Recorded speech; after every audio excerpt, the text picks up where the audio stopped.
Three, two, one, and we are live. How's it going, everybody? I'm Tito and this is Tito Time, presented by Impulse Media. Again, it's a new project, new opportunity to try to get to know some of these drivers a little bit more on a personal level. Just kind of bro down with them. And today we have the number 37. We have Pro 4 driver. We have the back-to-back Red Bull World Cup champion. We have RJ Anderson. What's up, buddy? How are you? What's going on, dude? Oh, just doing the thing over here. We've had some desert racing going on. We stay pretty busy year round out here. So yeah, it's just getting ready for short course, which is pretty exciting. Yeah, it's not too much further away. I mean, it's end of March, and who would have thought, that we're going to be racing at the beginning of May? Because normally June's kind of the start of short course off road season, and man, we're moving it up a month ahead of time, and it was crazy to think that, it was 2 months away a few weeks ago, and for somebody like you, we're going to Wheatland. So does that become more of a destination because it's a little bit closer or because it's Wheatland? Yeah, we're coming. We're going to Wheatlands, so we're excited about it. And I'll tell you why it's probably in May. Have you ever been to Wheatland, Missouri in like June, July? No, the only time I was in Missouri was on our way to Jay, Oklahoma, and that was in September. So, Dude, the very first time we raced Wheatland, back when it was the Lucas series, I don't remember, but I want to say it was in July. And dude, that was the gnarliest thing. Like I was racing three classes that weekend, and like literally, I had to pull the plug on one of the razor classes because I was sweating so much. I like couldn't keep myself hydrated. Like the humidity and the heat was like that gnarly that it was like the gnarliest I've ever been in. Like my guys we were like setting up and tearing down our awnings like in board shorts. It was like the amount that you would sweat was gnarly. So I'm assuming that's why it's in May. so, when you were at Wheatland, was this before that whole tornado issue? Right? Isn't that tornado or ended up having some damage to Wheatland, and then I think COVID happened, right? And that was it's kind of the first time that we've like officially been back there as far as a short course series. But have you seen the track? Has it changed at all, or were they able to kind of like take care of a lot of the foundation? Yeah, so I want to say, don't quote me on this, but I want to say the very last time we raced there for Lucas, it was the year of COVID because I remember the very last time we were there, we had to like wear masks and stuff on the podium. And we were able to still race there at Wheatland. And I do want to say it was after the hurricane that hit there. Don't quote me on that. But yeah, they fully fixed all the bleachers. Everything was just as good as new. It's like it's a cool facility. You guys are going to be stoked on it. They got like a circle track on the facility, and hopefully they're racing because like the few times we've been there, there's always a good race going on there. So like after our races are done, we'll cruise over there like Saturday night and watch the races over there. So it's a really cool like to where it's at. Like you think Crandon's in the middle of nowhere, like wait till you get to Wheatland. Yeah, yeah. So I guess for Wheatland then, what is the Anderson crew bringing? Are you guys is it the same as it was for Fall Crandon? Is it Pro 4, Pro 2, side by side? Are you jumping in a side by side? I mean, what are the toys that you guys are bringing to compete in? Yeah, we'll have the same three that we were at in Fall Crandon. Um, so yeah, I'd love to run a side by side. It's just hard. Like once we get to that point, like we're maxed out with everything we could fit in two rigs right now. So like literally, if we added anything else, it would become a third rig that we'd be hauling back and forth, which is just a lot. It's already a lot to do too. So we're maxed out. The Pro 4 and the UTV fit perfect up top of our semi, and then we tow just a box trailer behind Ronnie's motorhome, so that's like a place to like to sleep guys and have a kitchen in it. So the setup works now. So to add anything would create like an additional vehicle. So we're kind of I guess stuck at that three vehicles. Yeah, because I mean, when was the last time you got an opportunity to compete against Ronnie, not in like the Pro 4, Pro 2 Cup race? Was there a time that you guys were in the same class at the same time? Was it ever like Pro Light, a UTV? Obviously not desert related. In short course, have you guys ever been on the same track, same time, same class? It's been a long time. I think like That for a few years in Lucas, or a few races in Lucas, I would every once in a while run an NA razor, like the what would be pro stock in Champ. And the Safecraft guys, they just like had an extra one. So every once in a while I'd get to jump in it. Um and then we ran pro light against each other like a few times, but it was like Ronnie ran one of our backup trucks and with no seat time. So like we didn't really race then.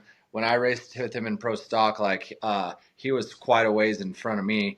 Um, so like we never really like actually battled. We kind of do it like that on purpose, just so we're in each of our own individual classes. Like rather than show up with two pro twos, you know, like we're able to like cover different races, make the best of kind of our weekend out there. But no, we haven't like really raced head to head against each other many times. Okay. So does Ronnie still race the backup and has no seat time? I mean, because the results say different. I'm just kidding. Yeah, Ronnie. That is Ronnie. I would say gets the hand me downs, but I don't even know if I give myself like anything better. Like he's the one that's got the brand new Razor build, and I think my Pro 4 is 10 years old this year, maybe 11. Yeah. No, dude, you've been rocking that for a while, and that was kind of one of the questions I was going to ask. Then was like just kind of an update on the Pro Four. You know what I mean? Are you throwing it a birthday party at this point? I mean, do you celebrate every year? You know, it's 10, 11. You know, you're waiting for that legal age of 18. Are you going to crack a beer at 21? Are you going to put vodka in it instead of race fuel? I mean, Yeah, I mean it's a decade. I think at this point it runs on. It could run on whatever you throw at it, moonshine, you name it. So you just grab an extra couple things of Scotch Brite and knock the extra rust off her, and just unload her at the track. You know. yeah, I mean, and that's what's crazy, you know, like you said, is that it's a 10-year truck, but man, it still performs. You know, a lot of it obviously has to do with you, your crew putting it together. But I mean, the maintenance of it, you know, is secondhand to none. So Yeah, I mean it's been like slowly updated. Like it's not like everything on the truck's 10 years old. You know, the chassis is 10 years yeah, old, and then cut the front off, the back off, and the center stayed about the same. But yeah, so it's just updates, and really like I don't do it full time, unfortunately. So it's only like even my one season is like a third of what these guys are putting their trucks to. So it's aging like fine wine. You know, it's like slowly aging, not as aggressive. You know.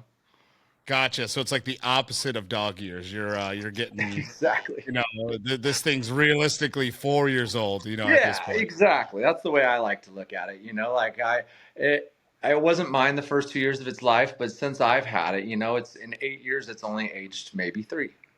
Yeah, you know what, and that's all you can ask for at that point. No, so let's I kind of want to go back to Wheatland then, you know, with you having been there. You know, do you have any expectations of yourself, you know, or your team, your brother, you know, whatever it may be to perform, seeing as how you've been there? And I know that some of the other guys in short course, mainly the Midwest, they've been there a handful of times, but you know, like you said, Lucas Oil was there. You know, you've raced there. Do you have that expectation of yourself to come out swinging, or is it just kind of a, you know, go by the seat of your pants, whatever happens, we're here to have fun kind of deal? Yeah, I mean, every race we show up to, we're there to have fun, but we're also there to show up to win at every race we go to too, you know? I think that's majority of the guys in the pro truck fields is like no one really wants to go there and be like, I hope I get fifth, you know? Yeah. So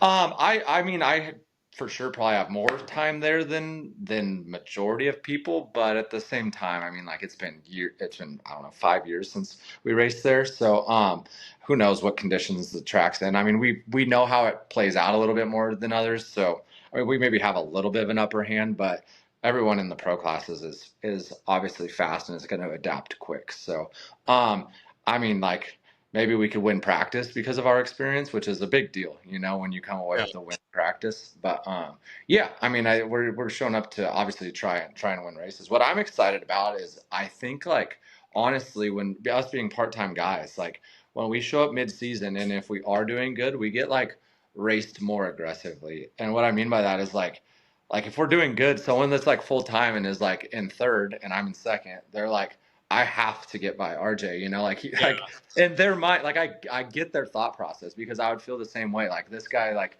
hasn't even raced, like I have to finish in front of him. And like even with Ronnie in the Pro 2, like I feel like we just get raced like that, not even intentionally. It's just like Yeah. us as racers being competitive, like we get maybe raced a little bit more aggressively because we are treated as like part-time people that shouldn't be beating some of these guys sometimes. So I'm excited to show up to round one because I don't think we'll get raced like that necessarily, because everyone's in it for a long haul and a championship, and I don't think that they're gonna um, like necessarily look at it that way, if that makes sense. That's hopeful thinking. Shit keeps getting crashed, so I'm just hoping it doesn't happen here. Yeah, no, I wholeheartedly agree. And I think that's definitely, a racer, mentality, that competitive nature, right? Is like you said, a quote unquote part-time guy comes in and you're like, hey man, I've been doing this all year. I should be, right. I should be polished. And then you've got RJ in front of me and you're like, I can't let this happen. So like you said, you get it raced a little bit more aggressively, and same thing with Ronnie. So I agree with you. I mean, do you think some of the guys do that too when it comes to like Supercross? Like if somebody goes from the west to the east, as far as like a one-off race, you see that happen too, where they're like, hey, you haven't been here, you can't hang with us. For sure. I mean, just imagine Hayden Deegan steps up to 450 for a race and is leading, and Chase Sexton's right behind him. He's gonna do whatever he can because he just in his mind is like, this guy can't beat me. Yeah. He's like a 250 guy, and like one day he's gonna be good, and I have respect for him in 250s, but like he can't beat me in this 450. Like I believe that's how it would happen there too. Like I get it. It sucks because I'm the receiving end of it, like I do get it, but yeah, I think it's just the racer. It's just the competitive spirit. Oh, 1,000%. When it comes to Wheatland, what are some things that fans can expect to see? Some that are there at the race and some that are going to be watching. I've only gotten to watch a handful of races at Wheatland, and it was a bit of a surprise to me. And I don't know if it was because of the weekend, some of the pro lights, a lot of the UTVs, a lot of that dirt goes right off the top, and there was a lot of blue grooves. So I don't know if that's usual for Wheatland, or what can we expect, I guess, as fans that are there and fans that are watching, for the track to develop throughout the weekend and throughout the day.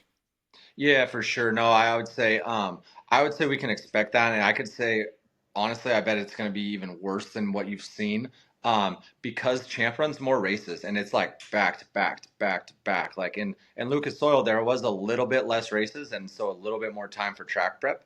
Um, and the way it was when we raced, the Speedway handled their own track prep. So I'm assuming that's how it is here. Like Lucas had their own crew of people, and then when we raced there, it was the Speedway's people like did it, like the in-house guys from Wheatland. Um, and so I think they learned over the years, like they got better with the track prep, but every time we went there, it got hard. So I was assuming that it's gonna be pretty blue groove type track. It's earlier in the year than we've ever raced there, I want to say. So maybe the moisture will stay in, but I don't know if it's the dirt they got there or just the way that they prep. Um, but I would say it's definitely going to be a more of a blue groove type track. Yeah. So with you going to Wheatland, then I know that last year, you were very particular, about where you were going to go. Spring Crandon, ERX, Fall Crandon, and then you guys had even thought about South Dakota before it got, taken out the schedule. You know, what races can we expect to see you at this year? Is it going to be kind of the same deal? We were going to four different races, potentially five. I guess, where do we plan on seeing the Andersons this year? Yes, I think this year, just based on the schedule, it's logistically hard for us because like we've been lucky. A lot of people help us with like shipping tires and like letting us store our vehicles. Like ERX is always super rad about like when we leave there, we're able to leave our semi and our motorhome, and like they'll lend us whatever we need. So everyone's always been like super cool about it. So that's like always been helpful. But I think this year, the way we're doing it, we're gonna actually try to bring our rig back because it is tough when we prep for 3 days after. Like little things get like overseen and just unintentionally, like we'll prep at the track and then put the trucks are in the semi. Little things just get missed. So this time we're going to try to bring them home every time. So like Wheatland, we can come home. It's not an easy drive, but it's 20 hours instead of 32. You know, Yeah. Yep. and then what we'll probably do is we'll go out to ERX Leave our stuff there, do Crandon, then come home, and then obviously race Glen Helen. So if as long as that stays on the schedule.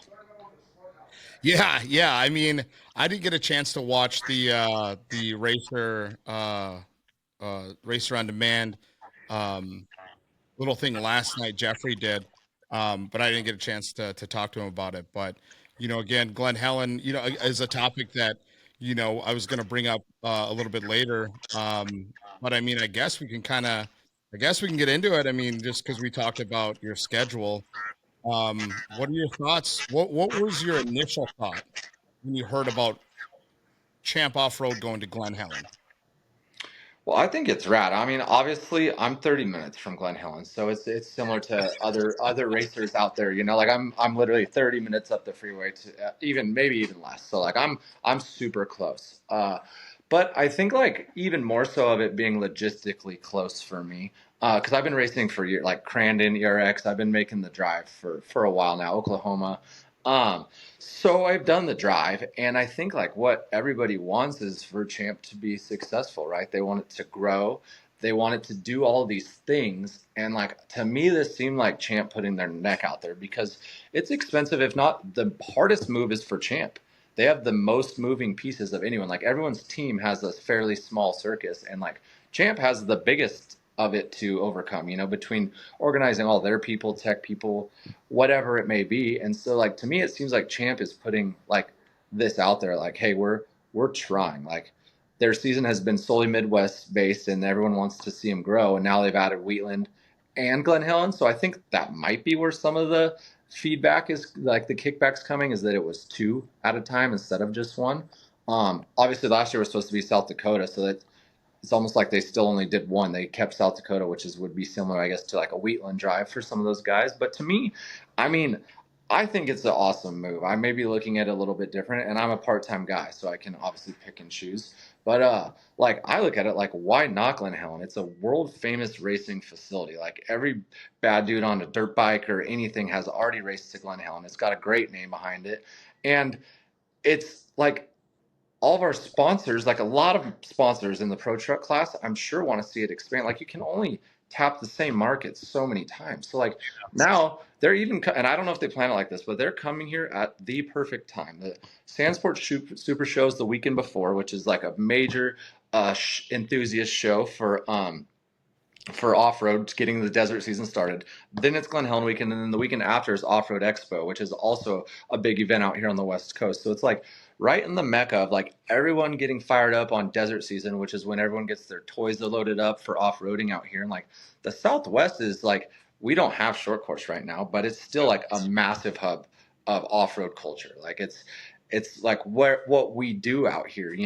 So I think having here, like the main thing, and I think that's what other racers maybe don't see because they're in the Midwest, and like Champ is big in the Midwest. But like literally we could go to like say Cartech, for example, which is, are you familiar with like what Cartech is?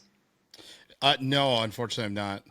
Gotcha. So it's like a big, like, I'm trying to put it like, say we need a brake caliper or like a Fox shock or like any type of part. It's like the hub of Southwest. It's like the Mall of America for off road in the Okay, okay, Southwest over here. and that's cool. Um, so like they're into everything. Like whether you own a trophy truck or whatever you may need. Like everyone in the Southwest goes to this one spot because they stock so many parts. Like you walk into CarTech, people that are very well versed in off road.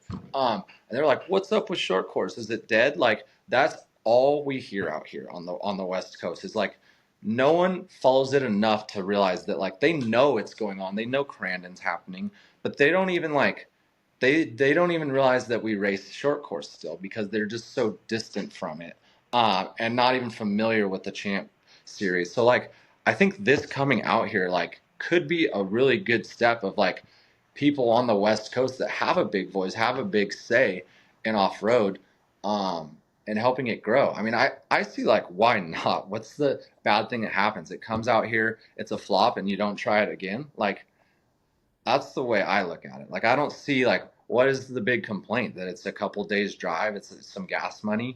Like I think all the truck teams with sponsors like this, if you ask the sponsor, they're gonna support it and like it. And like that's what we need, right? More people, more sponsors involved, more sponsors happy, willing to spend more marketing dollars. Like, to me, it seems like it's like a no brainer and a good move. Obviously, I'm based out here where it's coming, but like, I don't understand why you would be so negative to the idea. Yeah. No, and I think when we had first heard about it, like us, me, Jeffrey, Lyle, I mean, selfishly, we were like, "Hey, man, we're stoked." Like I've never been to Glen Helen. I'd never been to a West Coast short course race. You know, I saw it on TV all the time. You know, you check in on it, see how the West Coast guys were driving, watch some of the highlights and stuff, dude. And it was cool, man. I would have loved to have at least gone to one. Never got an opportunity to. So when they were going out there, I'm like, "Oh man." To not only go but to go and film, I think is something that's would be super cool and something I wanted to do. So for me, selfishly, yes. But once we started to hear, you know, obviously other opinions that weren't as thrilled, you know, I kind of put my thinking cap on. I'm like, okay, well, why are some of these guys not thrilled? And it just happened at a time where the timing of the announcement of it. So we had found out about it before most people did, and we didn't say anything. But and I don't know why I didn't think about it, but the timing of it, as far as like money and budgets and stuff like that. So that's, I think, where a lot of that negativity comes from, is the timing of it. Had they released Glen Helen, let's say last July, right? And it's like, hey, we're going to be going there next September. I think there's an opportunity for people to get more budget, more money before the 2025 budget was closed. But when it was released, it was essentially Fall Crandon. And, you know, since then, a lot of what we've been doing has been trying to say, okay, well, we think of it as like golf, right? You hit a great tee shot, and then you flub your second shot. Like, okay, well, what's done is done. What can we do going forward to make this hole still a great, you know, result? So we're going to Glen Helen, and we've asked a lot of people on their opinions on how to get out there, right? How to get people the funding that they needed, and there's been a plethora of ideas. And I think what a opportunity to ask somebody other than you, right? You're the guy who's always going from, you know, Riverside all the way, ironically, the name of the app that we're on, but going from where you're at to ERX to Crandon to Spring Crandon, you know, constantly. And I get it that you are a, you know, part-time guy, but at the end of the day, you're still making it happen. What are some things you think that they can do to get themselves out there, as far as like, you know, money saving tips, or, you know, what's something that they can adjust to make the travel and make Glen Helen have a higher car count? Yeah, I think there's a couple things to that. I think people are blowing smoke if they found out in September and their title sponsors' budgets were locked in September for this year, because I know how it used to be and I know how it is now, and zero of my sponsors were locked in on my budgets for this year in September. So for one, I think that's crazy. If people are saying, "Well, in September I found," and I don't know, when was it announced, in September that we're going to Glen Yeah, Helen? for Fall Crandon, Yep. Okay. So if they announce it then, like, there's plenty of time to say, or like, Glen Helen was in September. Sorry, I think it was after Fall Crandon. yeah. It was. I think it was closer to SEMA, right? Like end of October, maybe, when it was announced. Maybe, yeah, I was thinking of Wheatland. I'm sorry, we put the Wheatland video together for that announcement, but Either um, Either way, like, if you're a truck team, let's say the fuel spend, let's even go crazy and say it's 10 grand, which it's not, because I know what it costs, but all these people are already, they're already traveling, they're already doing things. I get it. Now you have to buy flights for your guys. Like, it's things I do every time. Like, yeah, maybe not, you're not all driving. There's different ways to break it down. But let's even say it's 10 grand. I would say that's a higher end number of like what it's going to cost a truck team to go to Glen Helen and back. Reasonable, but let's say it's 10 grand. Like, for these truck teams, like, what is 10 grand? Honestly, like like in the realm of things, like, it's an extra 10 grand for the extra exposure and the chance of it actually going good. Like, isn't that an investment you'd be willing to make into the sport? Rather than being so upset about it, like, okay, yeah, it's 10 grand we didn't project for, but if you go to First Crandon and your motor blows up, you're down 70. So, like, yeah, what's yeah. What's Yeah. the, I mean, and you didn't plan for that. Are you going to hit up your Yeah. sponsor and be like, "Hey, you owe me 70 more because my motor blew up"? No, they're just expecting you to have a backup motor and fix that one. You know, Yeah. um, and so I think it's crazy that if someone was going to plan and be like, "Hey, I need actually 10 more thousand because we're going to Glen Helen instead of just another Midwest race," like the entry fees, everything else is the same. It's just the travel, which I get. It includes flights, hotels, whatever else, and some people have multiple rigs. Um, but I guess I don't see that like going to a sponsor and being like, I need, like, if I went to my sponsors and was like, hey, at the end of the year, like, I need 10 more grand because of there's a little extra fuel, they would probably laugh at me, and that, even if you break it down, if you have a lot of sponsors, you can go to just a couple of them and be like, hey, could you like help out a little bit? I don't think it's too much to ask, but I do think that the average sponsor would laugh at you if you asked for like 2,000 more bucks, as a pro team. I'm not speaking for the Yeah. sportsmen here and the side by side guys, because it's a big difference. 10 grand is obviously a big difference in a side by side guy's budget. But is there even I guess there's pro side by sides, but they're not bringing sportsmen to Glen Helen anyways, right? No, no, I believe it's just pros. Yeah, so just pros. I think that the word itself, like, you want to be a pro, like that's part of it. Like, not racing in the same little county. I mean, it's not that it's little, obviously going to Wheatland now. And Yeah. I believe they added a, oh, that's for sportsmen, right? I heard there was a drop race, but I think that's for sportsmen only. Yeah. Yep. So that's my first thing on that, I guess, is like, I mean, the actual cost compared to the risk of running these trucks, like the body with stickers on it's like 5 grand, So like, Yeah. what really is in the realm of things, like, the actual cost is not that much. What if they went to the series and was like, hey, could you cut our entry in half? Like, there's, I think, things that you could probably do to make it worth it. For two, I think this actually opens up opportunity to get even more than the original spend back. Like I said, the Sandsport Super Show, a major consumer event, is the weekend before. Hit up your sponsor and be like, hey, do you have a display at this show or the Off-Road Expo the weekend before, after? Like, I'm already going to be in town. What if I brought my vehicle out to display? Do you think you could cover my fuel if I was able to display there? And then we're going to the races. What if we did a VIP package where we gave away tickets at this show? Yeah. Like, there's so many activating realms around this race, like, in the time frame. Like, I think it's small minded to be like, that's far, I'm pissed, because I do think there's marketing opportunities for it.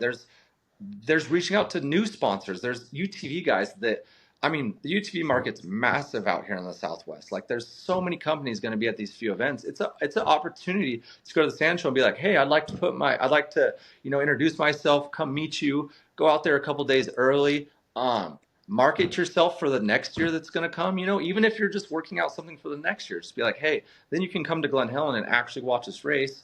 I just see a lot of I see it from a different perspective, and I'm obviously close, but I Yeah. see that there's a lot of opportunity. And I think for the downfall being obviously the travel and the costs of that, the upside is greater, I believe. And I see it as champ at the end of the day, like, trying, Yeah. like, I think they get beat up about just doing the same things over and over and over and like being complacent.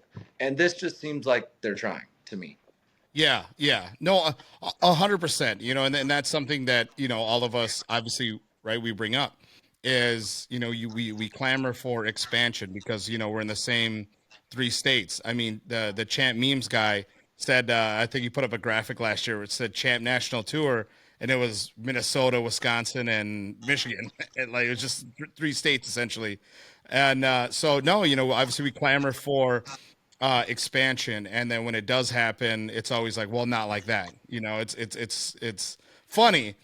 um so I think Wheatland was a great idea. I do think tough for the timing, I guess, of Glen Helen, but again, at the end of the day, there are options out there, and I think that it's great um, to hear from you, right? A guy who is there, who's local. I didn't know about the sand show, the week before, and then the expo afterwards.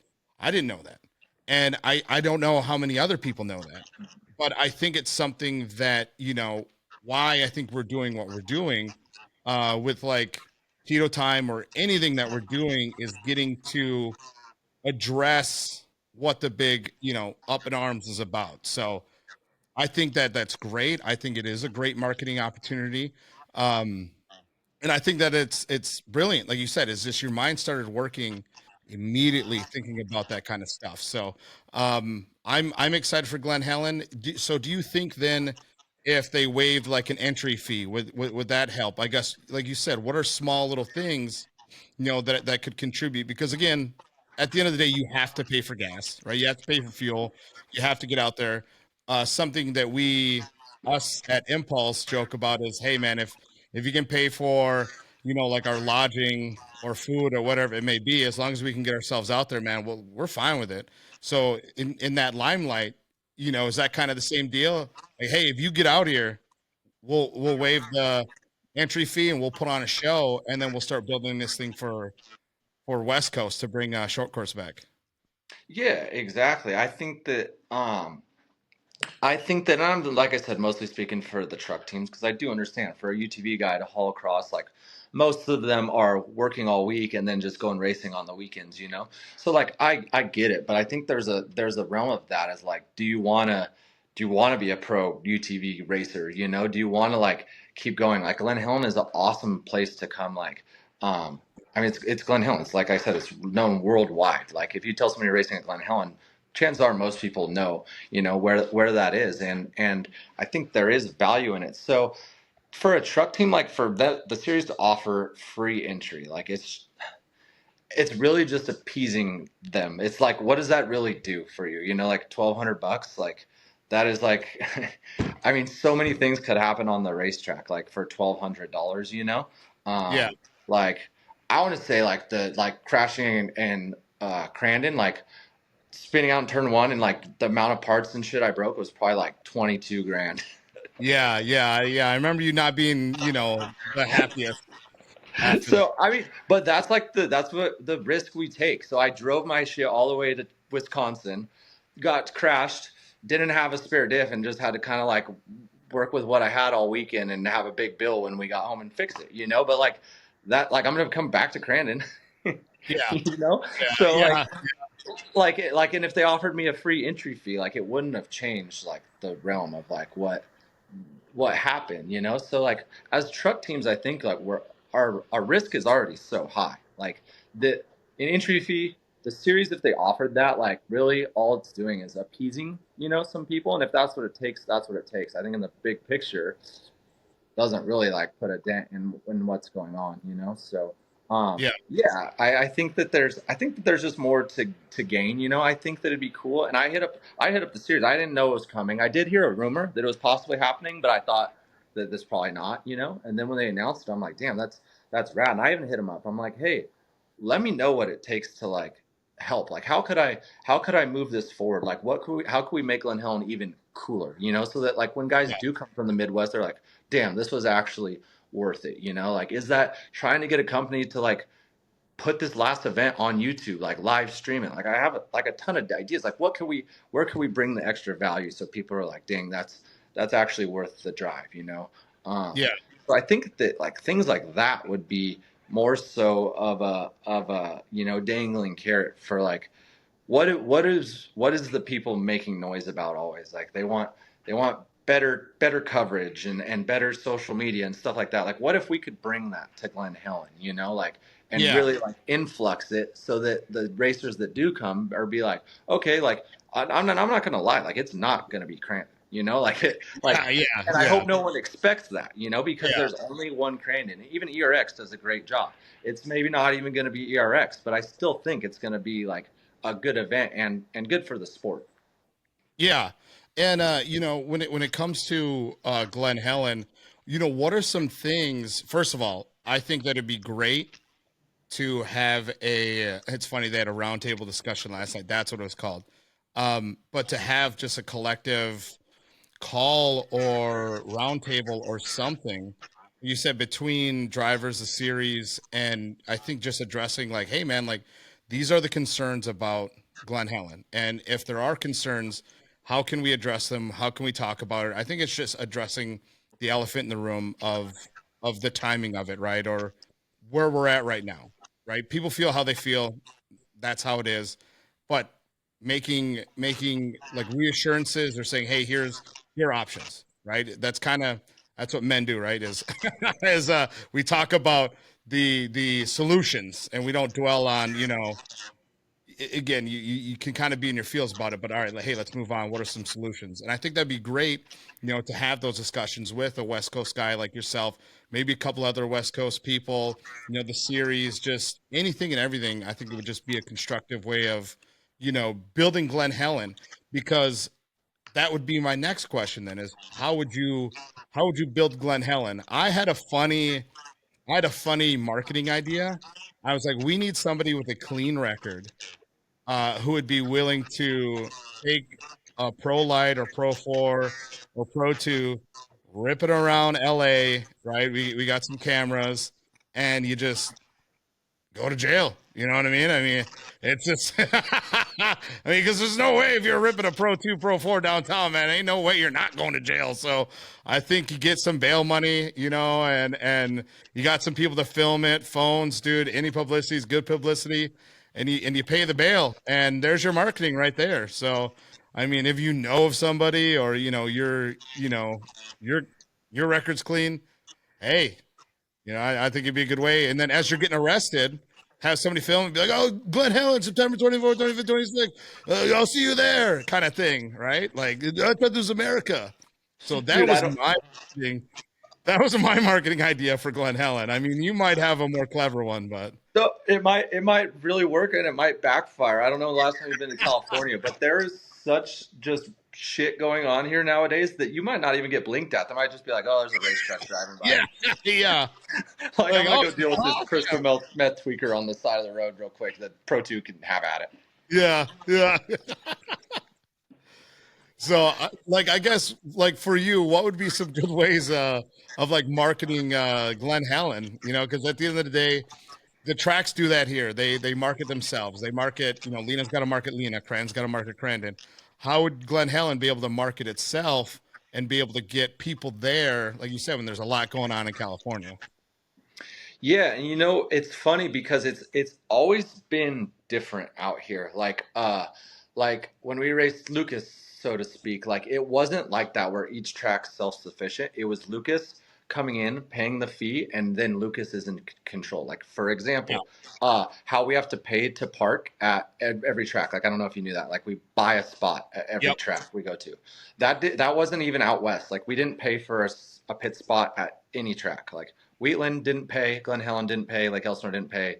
Nowhere did we ever pay except for when we went to Crandon. So like it was just different. Like the track and however that money exchanged, is obviously different because I think that's the track. I'm assuming trying to recoup some of its spend of paying the series to come, Yeah. right? So I'd be curious. I don't know if that happened. Like I don't know if Glen Helen paid the series to come or like how that dynamic worked exactly because it never was like that. So like the marketing before was on Lucas Oil because Lucas Oil came in and told Glen Helen, "Hey, we're renting your facility for 4 days. It's X amount of money." And it was Lucas Oil's job to market, get fans in the seats because they already put the spend up. Anything that came back went straight back to Lucas, not the track. So Yeah. like it was different in that realms, because like and I could be wrong, but like I don't believe like food vendors, anything like that, all was paid to Lucas. Like Glen Helen charged him 10 grand a day, like so to speak, like so however many days you had that track, 10 grand a day is what you owe us, and whatever you charge people to come in is what they're recouping. And that's how it worked at all the tracks out here. And also I think one reason that Lucas went under because it was the sanctioning body, it was the TV production, it was literally everything all in one, and it was maybe a little too convoluted. But yeah, so that I guess is hard to say because I don't know whose job it is. Is it Champ's job? Is Glen Helen have this on their shoulders to advertise? But I think that there's so many brands out here, and there's so much like, especially on social media. I think there's so many like people involved in motorsports that are like big on social media that you could bring tons of whether you call them VIPs or influencers out to Glen Helen and like you know integrate them in teams. Like each invite all these influencers out, give them VIPs tickets to come out and give each person a team to follow along for the weekend. And like now you're getting so many more eyes on social media because The sport itself is having all these people that, whether they're off-road influx or whatever it may be, just motorsports in general. Like, I feel like we could get all those people to Glen Helen. Like, it's hard to get them all to Crandon, you know, like Yeah. diehards to Crandon. But like, this is so accessible of anyone like with a big social media following to get them to Glen Helen. Like, I feel like that's one way we could create value, is like, if so many eyeballs are seeing our sport, like, it's gonna make it seem bigger than even what it is, you know. So I think there's a bunch of little things that you could do, and it takes time and money, obviously, to put some of it together. But I think that there's a lot of cool opportunities. So, like you said, man, and this is something that we talk about is there is a shift as far as, marketing or how the world goes, right? Unfortunately, social media is king, likes, follows, views, everything else like that, shares, are kind of the big part of it. And we always joke about, man, we got chase clout, right?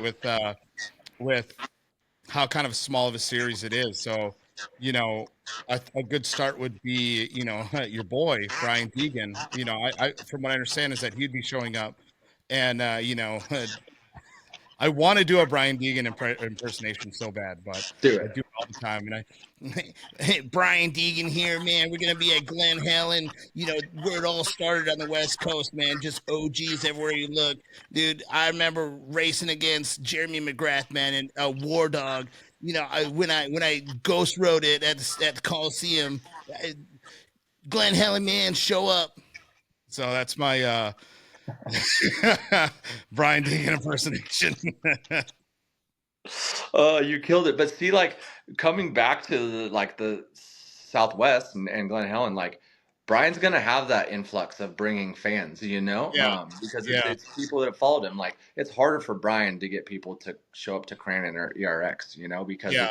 you're pulling from the same area nonstop of the same fans. So, someone like Brian would bring influx of fans to Glen Helen, you know, for 100%.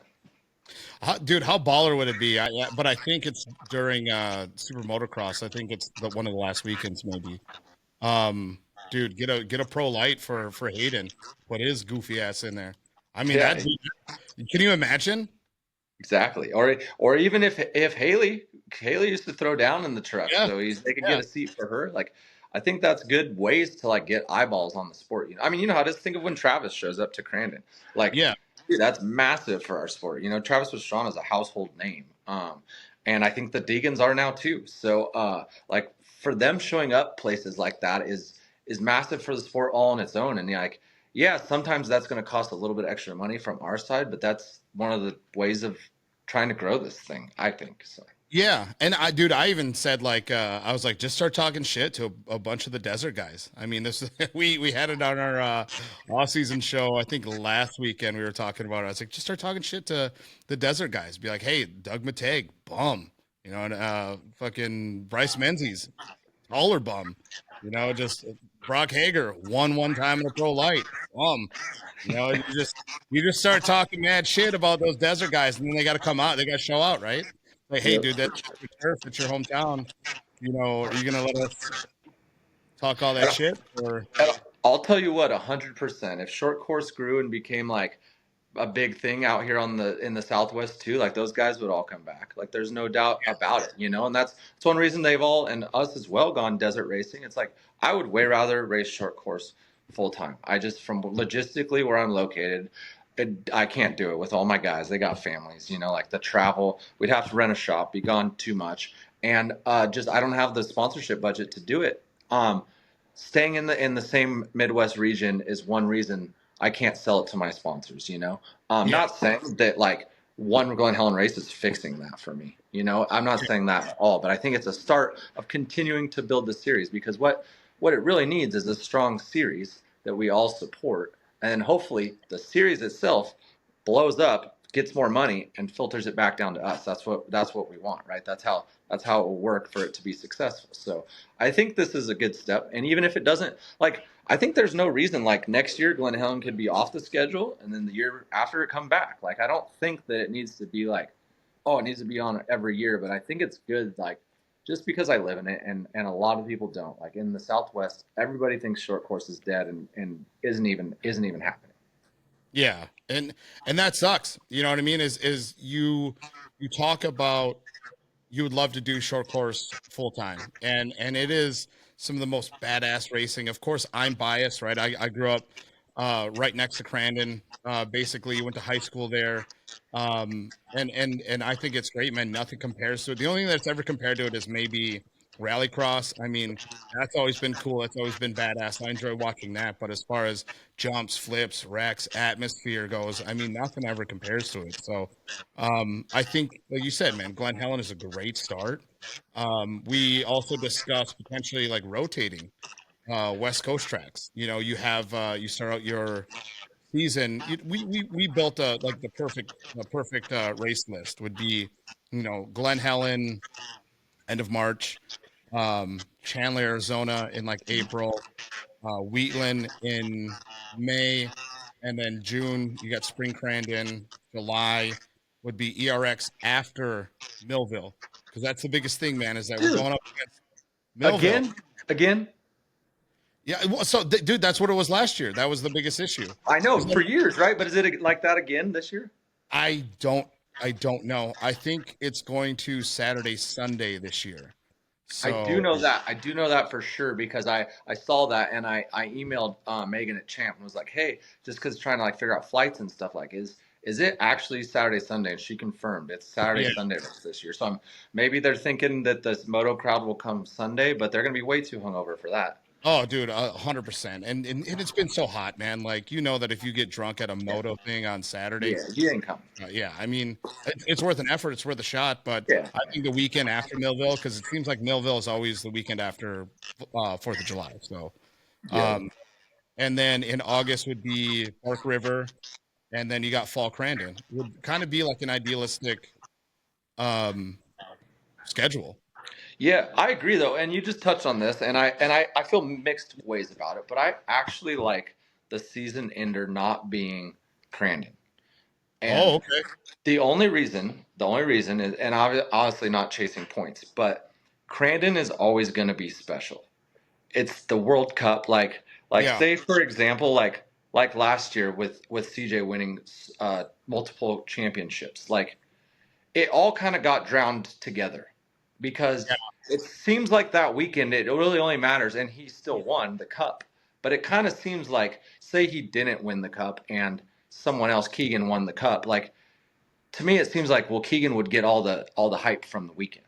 yeah, You know what I'm saying? Like so now no matter what Crandon's going to be a big event. I like that there's one after because then you get to whether you win the cup or not, now you get to like celebrate the championship on a separate like it creates two big weekends during short course if that kind of makes yeah, sense like I get that the finale should be Crandon because it's the big one but I also think that like it's cool that there's like hype going into another round because there's always going to be hype around Crandon. So now like it's cool if there's tight championship battles that goes into an additional track.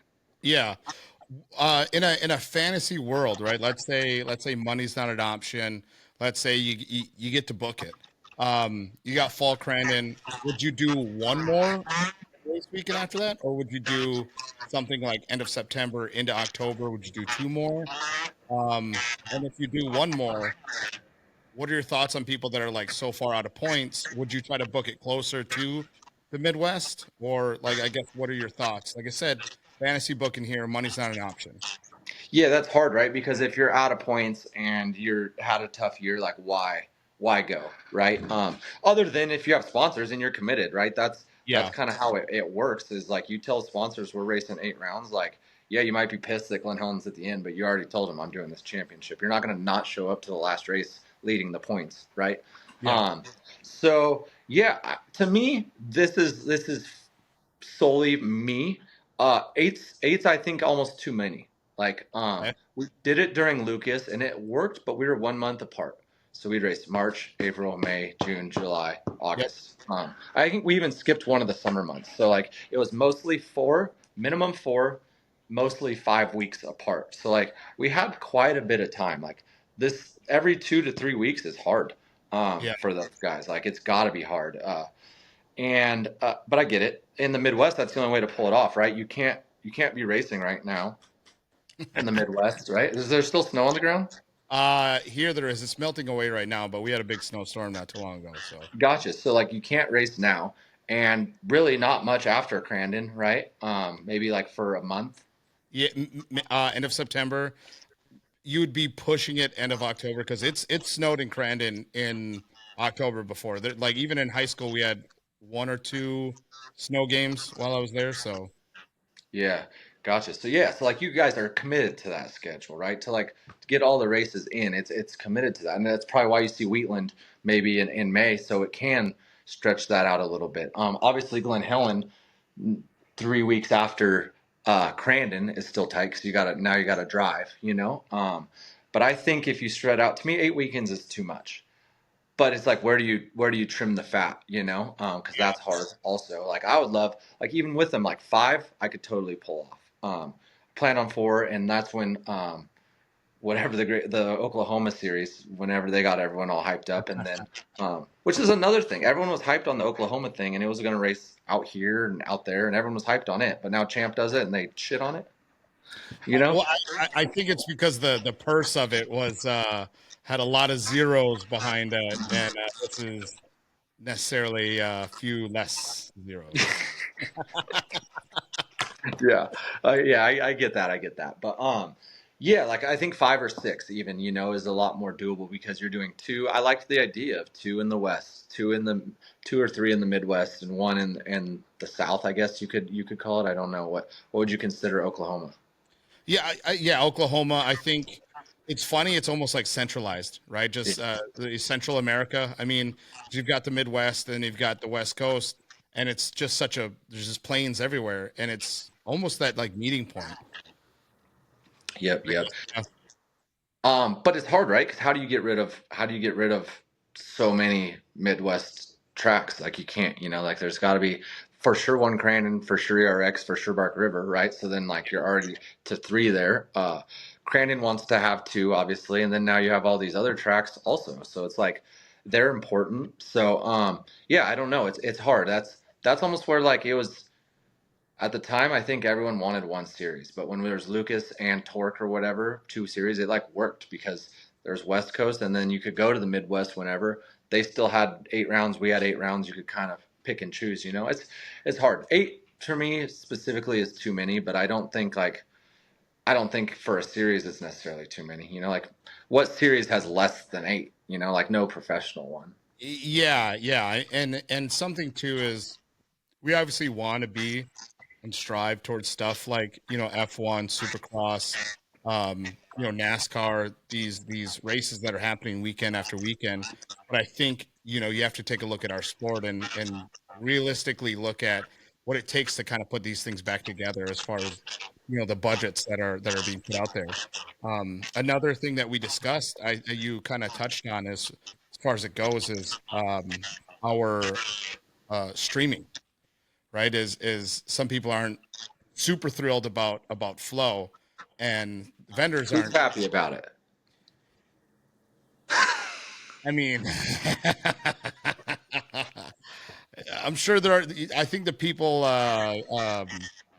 getting the funding from flow are happy about it. So I won't won't say who, but those receiving the checks, I'm sure are fine on it. But I mean, it's such a convoluted thing, right? I think there's a lot of things that need to go in maybe a different direction. I mean, again, I'm just some fat guy who has a roommate in an apartment in Green Bay. So I mean, really doesn't matter what my opinion is, right? But we I think we can agree that flow is just it's tough. It's proven that it's been a tough go of it. So a lot of vendors aren't super thrilled about it. But I think if there's an opportunity to showcase our sport to more eyes, vendors then are like, okay, well, you said it's outside the Midwest. It's not just locked into a paywall or whatever it may be. So I think that's obviously a route to go. I mean, I don't know what your thoughts have been on it. Obviously, a lot of our guests, the people around here, are of the Midwest. You're one of the few West Coast guys that is constantly in it, people that we reach out to. Obviously, we respect your opinion, especially being a West Coast guy. So, what are your thoughts and opinions on that as far as the streaming services go? Where do you think that they could go? What do you think? I'm sure I'm sure there's a lot more to it than we know, right? Because if there wasn't, they would have just went straight to YouTube a long time ago. I do know that like Great American Short Course, once Lucas Oil fell off, they came in. It was the professional series, but not all the way. Like I would say it was in between like a regional and what like champ is now. So it wasn't quite like as professional as champ, but it was a little bit more than like the regional series it used to be. It was the Lucas Oil regionals that kind of moved up and took over once Lucas Oil went away. So that I would say, sorry, I'm just getting some mail here. Thank you. Uh, as far as the streaming goes, like they tried YouTube and the numbers were bad. Like I'm not even gonna sugarcoat it. Like I mean, you'd like tune in and watch, and I think there would be like 500 people on 1,000 people. Like you could see when they're on YouTube streaming Oh live, yeah, like you see the number. yep, So like, what good is that doing at that point? You get this report at the end of it, everyone's happy now. All the racers, I should say, are happy. Like, oh, it's on YouTube, we can share it to everyone. Well, then if their people don't tune in, and like there's 500 people watching the Pro 2 race, like really we actually went backwards. Like, yeah, yeah, our 500 people were able to watch easily, but like the flow number beats that, right? Because however they calculate their 200,000 or whatever people watch it, like it's accessible by people that are on the app. I think that's the tough part that we don't know enough about, like, right? That it's not, whether it's not relayed to us correctly, or there's got to be a reason, right? Because like obviously Flow is probably paying the bill for it to come onto their app, and then however that works. But still, if it was easy, I don't see why Champ wouldn't have just done it. Like why yeah. wouldn't they go straight to YouTube like everybody wants? I think a good example, and it blows my mind, I don't understand it, is Formula Drift. You go to Formula Drift, it's the same track, the same run, the same everything, every single time, every year, same track, like same run, like nothing changes, like tandem smoke, whatever. And their view count is through the roof. I don't get it. I do not. Through the roof, dude. Their fans through the roof. Like it's whatever they've tapped into, they did it right. And Oh, I I don't know if it's a marketing spend that they pay and then they get views, or if it's just all natural or what. But like you go to a Formula Drift while the top 32 is going down, and there's like hundreds of thousands of people on their YouTube stream. And I don't get it. I don't know what Short Course does wrong to not be able to get more views than Formula Drift, but they just absolutely stomp us like 30 fold. dude, and it's so frustrating, right? Is you get cool shit that happens, from Crandon. Unfortunately, for some drivers, when there are wrecks happening, you capture it. Some of it is like, hey man, visually wild, and Yeah. it'll get like 10,000 views. And then you've got guys drifting in slow motion for 7 seconds, 12 seconds, nothing other than taking the corner, and it's got like 100,000 views. I'm like, they didn't do anything. Like Dude, and all I the could big dogs, fucking, their accounts are massive. Like everyone that's in the game is like big. I'm like, I could take my 2013 stock Honda and fucking whip a shitty in a parking lot, add smoke, and do the same thing that you just did. Like it's so frustrating, man. And again, maybe it's something that I just don't understand, and why I think I'm just so animated about it. And one day maybe I will understand, but it's hard to when like you said, is when you we've said it for years now, right? Is it the short course is like the best kept secret, and the people that show up, if you show up and you see it, there's such a good chance that they're gonna return. I mean, I had friends from Milwaukee. I'm like, you got to come up and see this. Obviously, I sold them on the party aspect, right?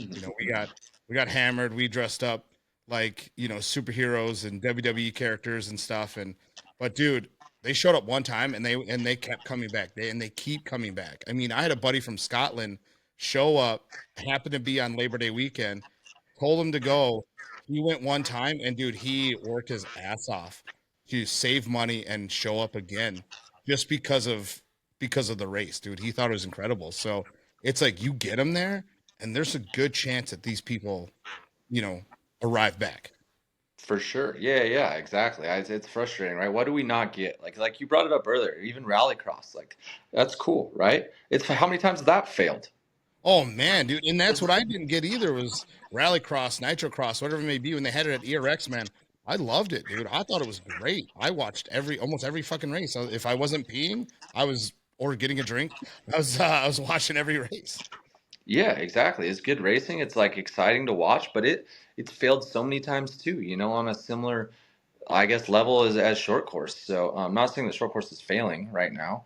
I think it's in a good spot, but like we're missing something, And I think a lot of it is entertainment value, right? Is as I've brought it up, and how do you make short course more entertaining and take the core value of like everyone in short course is racers that we want to like do whatever we can to get the advantage and win.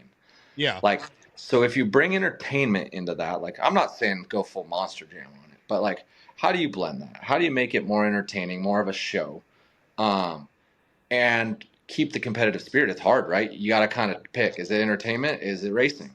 And right now, it's racing, and it's just not going anywhere. So, does it ever transition to entertainment? I don't know, because then all the same players in it now would probably bail, and it would leave it, to start over. Yeah. So something we actually thought about. I was gonna talk about this earlier, completely forgot because we got talking about something else. But when it comes to Glenn Helen, Zachary Drapkin, one of the buggy drivers, messaged us and said, "What are the thoughts on what if you brought Class 11 to Glen Helen as like a race?" I mean, dude, when Class 11 showed up to Crandon, I mean, there was a lot of vehicles, a lot of people that showed up. I mean, it's just a thought. I mean, I think Class 11 itself has its own little following. I mean, I don't know about you, but I think it's a well-respected vehicle in the desert scene because the thing is an absolute animal to drive. But would that be something that you could potentially entertain to bring to Glen Helen to help as far as like marketing goes or to get more people there? I think you're dumb if you don't bring them. Like I think that's like an absolute must. Like they don't even have a place to race right now because Nitro bailed on them. So you had all those guys that were racing Nitro. Um, they want to race somewhere. Like think if you tell these guys they can be a part of the show. Like yeah, they get to go to Crandon, but all of those guys got to be based out here, right? Like Yeah, I'm the good assuming. majority. So like I think that it's like like I honestly probably assumed that they were already going to be there. Like that's a must. Like bring those guys for sure. Like they do nothing but help the show. Like they ask for I feel like so little, and like get a get a Yeah, sponsor that's right. behind it. Get a sponsor behind it and put a big bug class 11 race down. I think that that's cool. I think that that's what it needs is stuff like that for sure. So, and that's what I thought of when you said, entertainment or like, something that Keegan preaches a lot is the value of it, right? Like what's the value of this Glen Helen race? Is it, getting more people there? Is it the Class 11? Is there an entertainment aspect of it? Do we spend money on flames, right? Do we set somebody on fire? Like, I don't know, but I think you add to like the show. I mean, I think it adds to it, and something that I believe in is that every track needs to have its own thing, right? It needs to what makes it separate, what makes it different. Because if you're trying to be like another track, it's never going to work, right? Crandon's going to be Crandon. If ERX owns its thing, Park River owns its thing, it's like, okay, well, this is the advice we had for like Lena and Andigo. What can you guys do different that stands out that makes people want to go there? I mean, when we talked about Andigo, we brought up even Lena. We brought up about the potential Joker lane. Well, when they did the Duke Cup race, it was Pro 4 versus Pro 2, and you had to take the Joker lap after lap 4. So, and it added a really cool element to it where it was fun to watch. It was a nice little strategy. So, Anigo kind of has that a little bit, but I think Glen Helen, if we start going back there, I mean, you own it, right? You make it a West Coast thing, and you make it undeniable to where you have to go back to Glen Helen.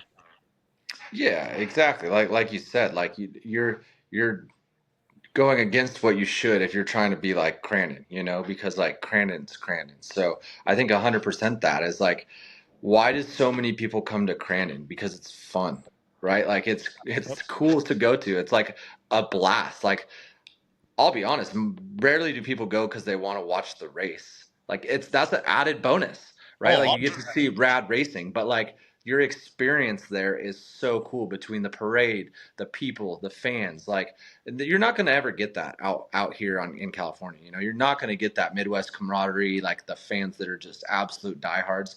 And I'm sure you see it in other series like NASCAR when they go from whether they're racing here in California to Talladega in Alabama or anywhere in Michigan, you know, like it's I'm sure you see differences, but it needs all of it, you know, because you need the strengths that we do have, the brands that are involved out here and the companies that want to see it thrive, you know. Like I think probably almost every tire company is based out here, um, and there's so many I think that you could tap into.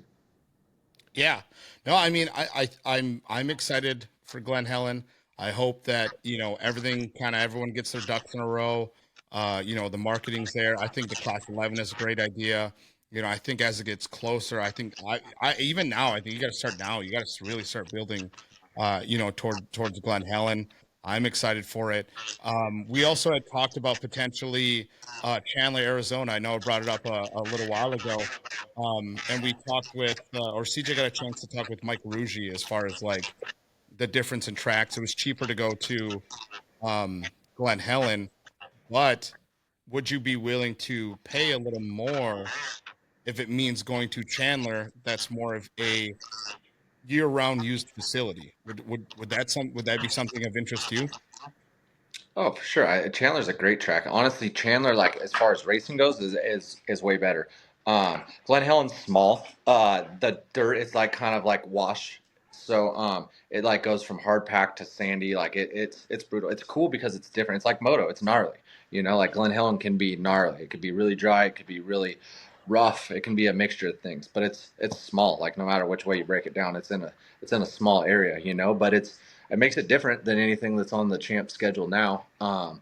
Arizona's really cool. It's just not Glen Helen. You know, like you say Glen Helen, and it's already got the name to it. Arizona's changed hands so many times now. Like I don't even know what they call it anymore. It's Wild Horse Pass, Firebird. I think it's back to Firebird. It started as Firebird, now it's Firebird again, I believe.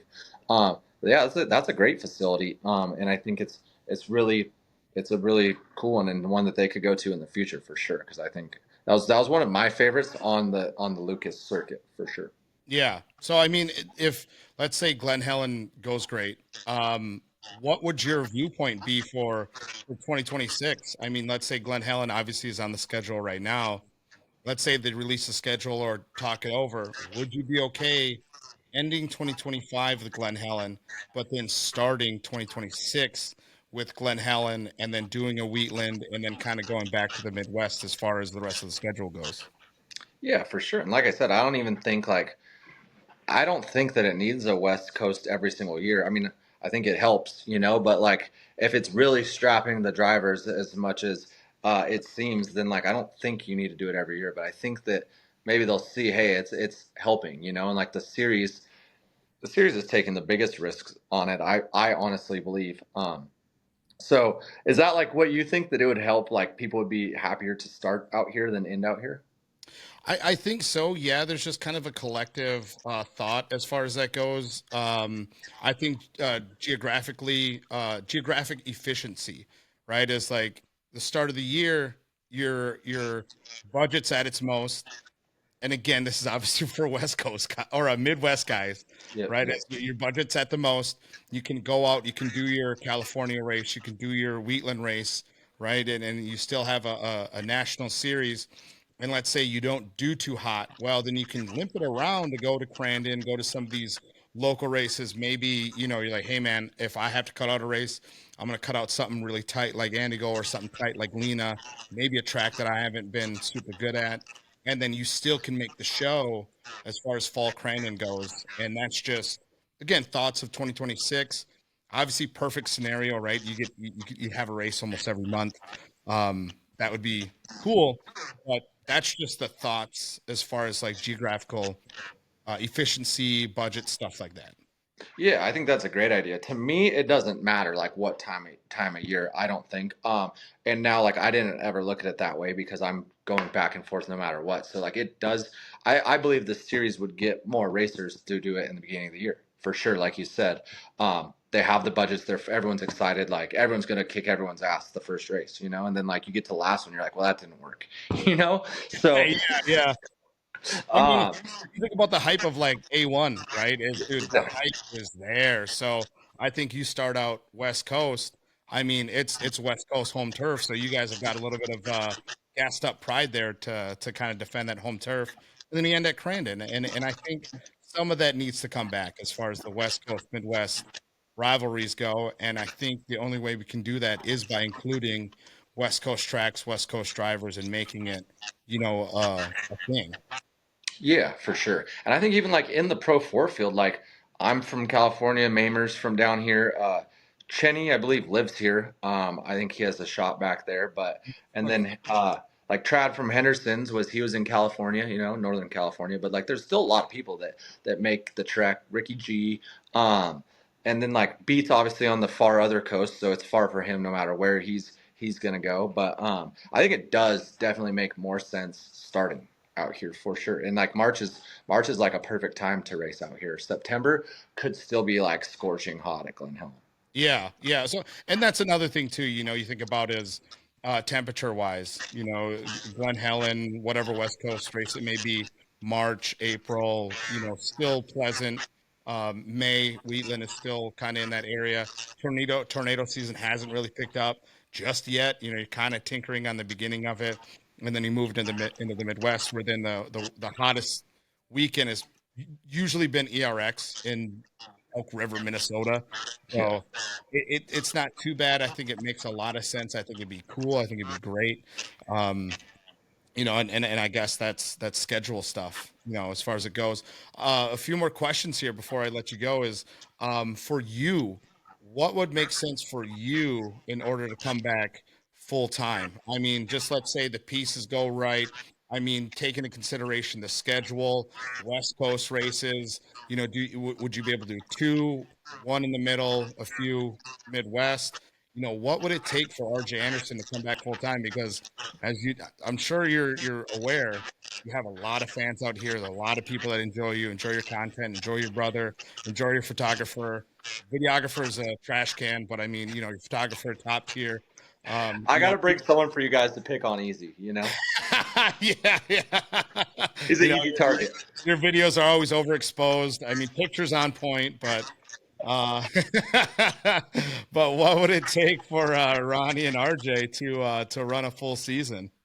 Yeah, I really would like to do it at least one more time. Like I said, I really like enjoy short course. It's like what I started out doing, and like that's what I would love to do full time still. I mean, I enjoy desert racing. Don't get me wrong. I would like my mix, but I'd like to do more short course, less desert. Even so, I think it's just geographically like hard. And my guys all have families. Like the amount of time it would take. Like if something went wrong, we'd have to live in the Midwest basically, for at least a couple months, and it's just like not feasible for my current crew.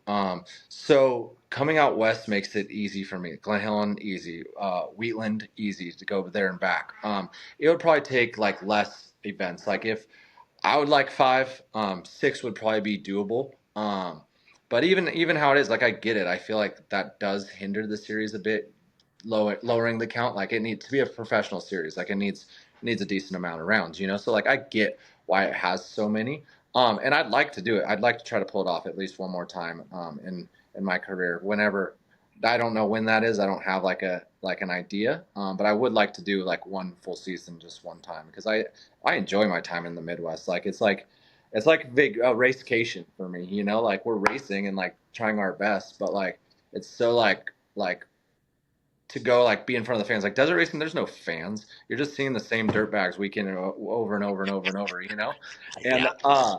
and like short course, like seeing the fans and like seeing them interact and being so hyped and or like not liking you, like it's all part of it, you know. Oh Like yeah. that's what's cool about it. Like I love like people like give us crap because we're from California and they're only cheering for the locals. Like that's cool to me. Like that's how it should be, you know. Like pick your guy. Like that's rad, and we love our time back there. And so I wish I got to do more. It's just so geographically tough. Like it'd be like asking the guys now to do 8 races at Glen Helen. You know, like Yeah. they're already bummed on one. So like imagine 8 or 6 of them. You know, like it's hard. And flights like, dude, I mean, it's like $800 a person right now to like fly a Yeah. guy. So we have, and obviously we do it a different way. We have 3 cars, so we need lots of guys. And it's not the way we do it isn't the most like cheapest way of racing, you know, like I have crew guys. I'm not there building my own truck and working on my own truck, and like it's like we couldn't do it with just me and Ronnie like showing up, you know. Yeah. Not that there's anything wrong with that, you know, like I think Kyle Duke was like the perfect example of like, you know, built it, was his own main guy, you know, he had good guys with him, but like I just don't run my program like that. So it takes more guys and which takes more money, which takes, you know, all these things pan out. So I guess I kind of talked in circles there, like a dead set on what it would take. It would take less rounds. That's not exactly the best thing for the series, you know? But that's what it would take for me. What if the Pro 4 championship kind of started to mean something? And that's something that we talked about was, the Pro 2, the Pro 4 points championships, man. They have to start to mean something again because, it used to mean a lot to win the Pro 2 championship. I mean, you think about all the legends that have come through and have won it and have, gone on to Pro 4 and sometimes maybe not have been successful, but in the heyday of Pro 2, still a good stepping stone class, similar to the 250. Think about 250 champions, man. All the top guys have won it. Well, same thing. If the Pro 2 championship, the Pro 4 championship start to mean something again, I think it adds to maybe that want as far as wanting to be a Pro 4 champion. Before you hang it up. You know what I mean? Would that help if it started to elevate and mean something? Sponsors start throwing more money in. Hey, you know, RJ, let's say Nas is like, we want you to go compete for a Pro 4 Points championship. We'll give you what you need because the sport has exposure now. Would that be something that you would look try to do?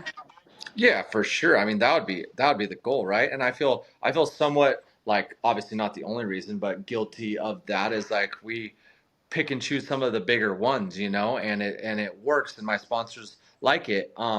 But I felt that like when, yeah, 18 or 19, I don't even remember when I won the Pro 4 championship at Lucas, but like I feel like that was already on like the decline of like, I guess I felt like I won and it meant something to my sponsors and everything, but I was like, I felt like winning a Pro 4 championship was going to like mean more, if that makes sense. Yeah, Like I yeah, felt way more gratitude out of winning the 2 like Crandon Cups than I've like the whole work for that whole championship. So then like after winning it, and I feel like the burnout, like you see it everywhere. Jared Brooks, 100%. Keegan, and Winner, like all the guys that have won the championship, and then the next year they're like, well, I didn't even get a title sponsor out of this. Like we busted our ass, like we went through all this stuff, like and like we didn't even reap the rewards, like burnt out almost, like, and I think you've seen it a lot from the guys that tried so hard to get there, got there, and they're like, oh shit, this is what it's like Yeah. like What was that all that for?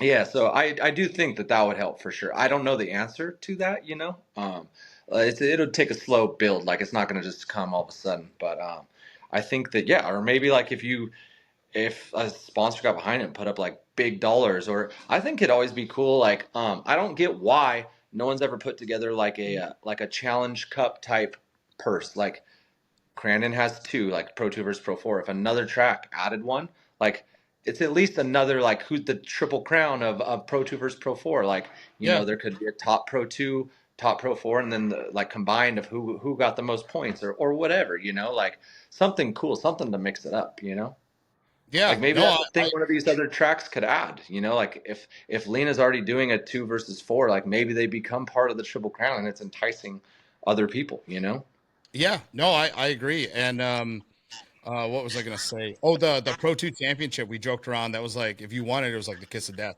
Like after you won it, your career is pretty much done. You know what I mean? Like it was like the Madden cover is, and then we went and listed like all the points champions going back to like 2012, and he was like Mikey Van Hoovel, like Luke Johnson.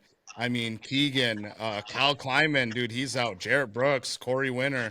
I mean, we started listing it. And we're like, man, these guys are bums now. So it was just it's brutal.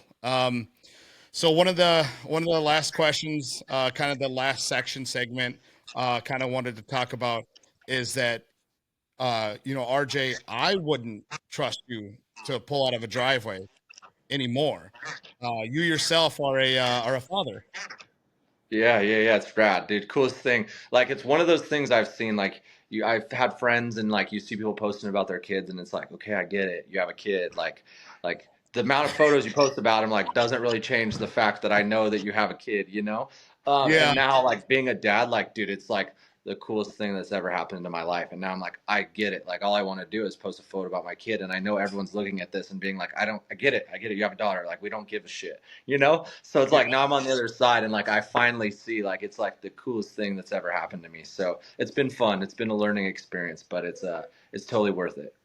So have you been getting? I mean, I'm sure you get asked all the parent questions, but I know that there are people out there that are a big fan of you. Want to know, have you been getting all the sleep that you need? No, you just simply don't. Like, it's what you learn is like you can function off way less sleep than you initially thought you needed. Like, you used to be like, oh, if I go to bed at 11 and wake up at 7, like that's 8 hours. Like, that's perfect. It's what I need. And now it's like, yeah, you wake up 4 times in the middle and wake up actually at 5:30, and then you just have to do the same thing throughout the day. So you realize that your whole life you were just kind of like, oh, I could have just been fine without that much sleep. So you get a lot less for sure. And it's just like a lot more work than I thought. Like, they need your attention. Like, they're literally relying on you to survive, you know? So like like it takes just a lot more. Like, you can't just like set them down for an hour and a half and go do something, you know? Like, it's just like constant, like, over and over and over and over attention. So but it's super cool. So what about Ronnie? Is he looking to join the ranks? I know he's not a big pullout guy, but Yeah. is he himself trying to I I think he's hoping that the heat's off of him for long enough while she grows up. But I don't know. In a couple years here, it might turn the tides might turn for him. Yeah. Oh, yeah, yeah.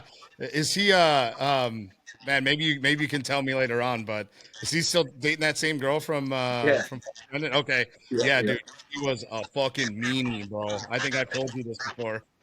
But I was talking to Jessica, Doug's fiance at the time, and I was gonna try to come out to California for the wedding, and I'm talking to her, and she comes up and she's like, so like, who are you? And I was like, oh, I was like, hi, I'm Tito. She's like, okay, well, what is that? And I'm like, I'm just talking to Jessica here. Do you know that she's married, or that she's gonna be getting married? And I'm like, yeah. And she's like, well, yeah, you need. I can't remember what else she said, but she like walked away. And I remember like Doug was standing behind me, just how Doug is with his dumbass face laughing. And I'm like, That was a what the? compliment, dude. Yeah, yeah, oh yeah, yeah, yeah. I got a total shot, yeah, at Jess. Okay, yeah, You were swooping Doug's chick, dude.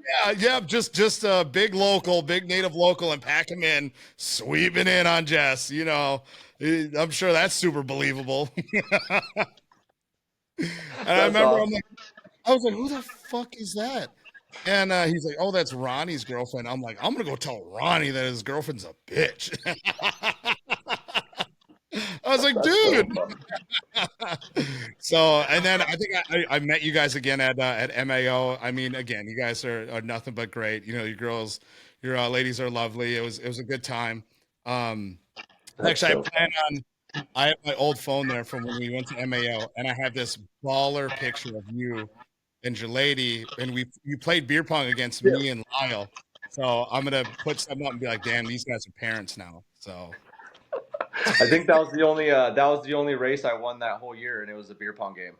yeah, yeah, yeah. Man, I'm gonna have to get it from Lyle because I don't even think we put up any of that footage yet from MAO because you guys had the vlog camera. So For how big of a shit show that was actually pretty fun.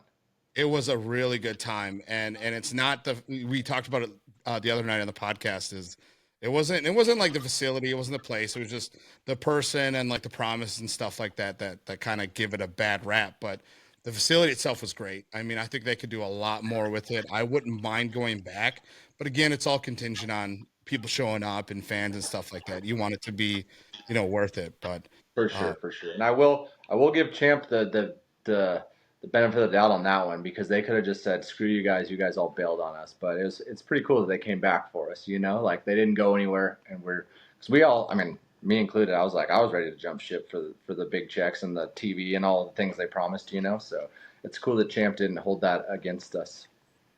Well, and I also think too with us being media, we got asked too, like hey, are you jumping ship? And I'm like, dude, if there are two series, that means double the paychecks, like for us, like we're doing both, Yeah, like yeah, yeah, yeah, we overlap, and we're sending one guy one way and another guy the other way. Like it works for us. yeah, I'm yeah, like, that's yeah, baller for us. That's tough yeah, for you.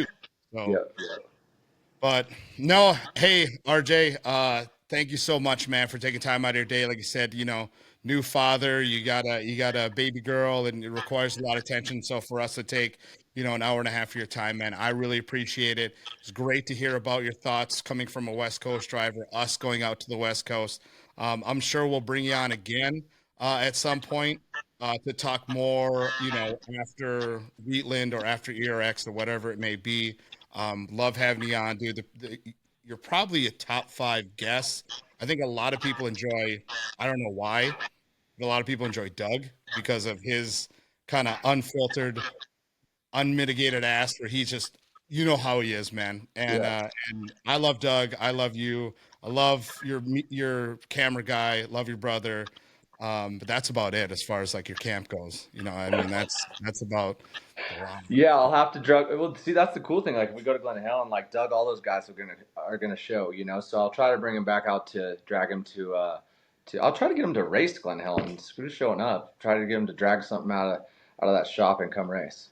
Dude, 100%, man. Even if it's a UTV, like especially if I get an opportunity to go into staging and look at Doug and say like you suck, like that'd be the It feels cherry. so good, huh? Dude, that'd be you do the whole choke thing to Doug, and he's gonna choke, man. I mean, he's just notorious for it. Oh, that's awesome. But no, again, man, thank you so much, RJ. We really appreciate it. Everybody, don't forget, we still have some merch available: t-shirts, hats, beanies, everything that you need. We are going to remind you, if in case you didn't watch the podcast the other night, we have signed hats by Edrin Cooper. Every 10th order, every 10th person is going to receive a signed hat. So go log on to Impulse Hub /store, get what you need, and we're going to work down. And if you end up with a hat with a signed hat from Edrin Cooper, you're one of the lucky winners. So this has been Tito Time with RJ Anderson. We really appreciate it. And we'll see you guys next week. Thanks, buddy. See you in Wheatland. Yes, Wheatland. I'm stoked for that. That's gonna be a month. So